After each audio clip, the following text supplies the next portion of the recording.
Kita ke informasi lainnya. Cuaca buruk yang menerjang Kabupaten Toraja Utara membuat tebing setinggi 100 meter longsor. Akibat longsor, akses jalan penghubung tak bisa dilalui. Longsor menerjang Dusun Kata, Lembang Isong Kalua, Kecamatan Buntao, Toraja Utara.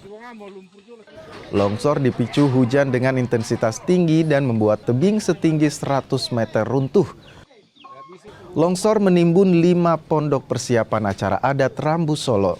Selain itu, material longsor juga menutup akses jalan penghubung antara Lembang Isong Kalua dengan Kelurahan Talang Sura.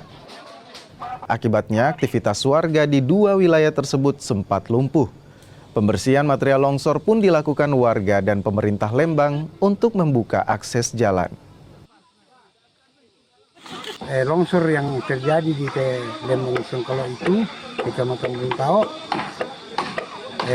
dampaknya pondok yang sudah dibikin masyarakat ada yang dibawa sekitar 5 kota. Jadi itu yang terjadi di Lembang Isong Kalua. Kemudian sementara jalan tertutup. Sampai sekarang jalan tertutup, tapi kami koordinasi dengan BPBD. Sampai sekarang kami tunggu informasi dari bawah karena katanya dia mau datang.